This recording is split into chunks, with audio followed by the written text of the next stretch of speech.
What's up, everyone, and welcome back to the MMA Zone. Today, let's get started with Aljamain Sterling confirms last fight at bantamweight.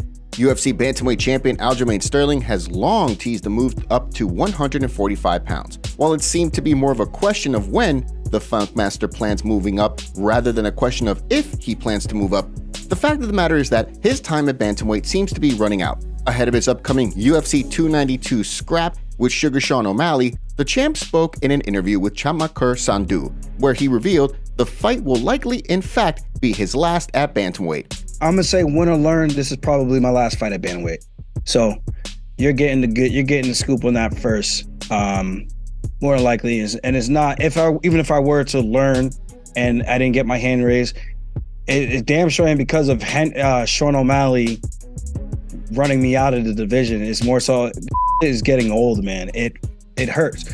As Sterling explained, the cut to 135 pounds is simply beginning to wear on him. With the quick turnaround following his UFC 288 title defense, the champ seems to be ready to put the struggles of a massive weight cut behind him. Fortunately, he and UFC President Dana White have put their feud behind them, with White gifting the Funkmaster a Lamborghini after the two sides came to an agreement regarding the champion fighting at UFC 292. With his recent announcement regarding moving up to featherweight, the focus now shifts to how the UFC plans to handle the title picture at 135 pounds. Should Sean O'Malley manage to win the title, the UFC could either give the Funkmaster's teammate, Merab Dvalishvili, a crack at the belt, or they could book Henry Cejudo for a championship bout, considering his controversial loss at UFC 288. Should Sterling retain the title by defeating O'Malley at UFC 292 before then vacating the belt, many expect the UFC to book a clash between Merab Dvalishvili and Henry Cejudo for the vacant bantamweight championship. With Fight Night rapidly approaching on August 19th, how do you see things playing out inside the octagon? Will Sterling leave the division as champion, or will O'Malley capture UFC gold and add another name to his resume? Drop your predictions in the comments section down below. Conor McGregor accused of sexual assault at Game 4 of NBA Finals. Reports surfaced this week on the heels of Conor McGregor announcing that he and his fiancée Dee Devlin were expecting their fourth child, that the Irish superstar has been accused of sexually assaulting a woman at Game 4 of the NBA Finals in Miami. According to several sources, since Sunday, police have been investigating a report that was made by a woman accusing the former two-division champion of assaulting her in a bathroom. A written statement provided by the victim's attorney alleges that NBA and Miami Heat security separated the woman from her friend before then forcing her into a bathroom. There, she alleges that one of McGregor's security guards was waiting before the Irish superstar then emerged from a stall and forcibly began kissing her. After claiming she had to use the restroom in order to break off the kiss, the woman alleges that the assault continued after her bathroom break, becoming increasingly violent before she was able to elbow McGregor repeatedly and escape. According to the letter released by the victim's attorneys, the woman left her purse in the bathroom, which McGregor's security team allegedly held hostage until she pleaded with them to return it. After reporting the crime to local authorities on Sunday morning, the woman declined to press charges with no interest in going to litigation, instead of requesting settlement payments from the NBA, Miami Heat, and McGregor, per her attorney's letter.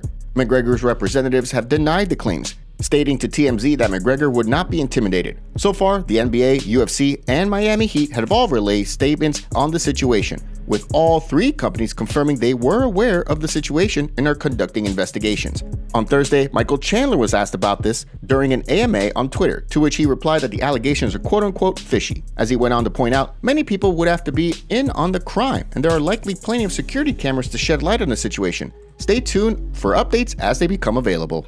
Aljamain Sterling weighs in on lightweight GOAT debate. In the wake of Charles Oliveira's UFC 289 win over Beneil Dariush, his impending title shot has fans debating his place among the greatest lightweights of all time. Many fans, of course, have Khabib Nurmagomedov atop their list given his unblemished record, while others have Hall of Famer BJ Penn atop the list given his dominance and willingness to move up and challenge for the welterweight title. In recent years, Oliveira's dominance in the division has many of the mindset that the former lightweight champ belongs in the conversation of greatest lightweights of all time. During a recent video for his YouTube channel, bantamweight champion Aljamain Sterling weighed in, saying, So for me, I think he has to be within that conversation. You have to include Charles Oliveira in that against Khabib. And then the next best thing right now, it seems like, is Makhachev closing in. So that's where I'm at. And I'm really looking at title defenses and then winning streak as well. Not like your entire career, I'm talking like in the UFC. Getting those type of win streaks in the UFC, it's very difficult to do.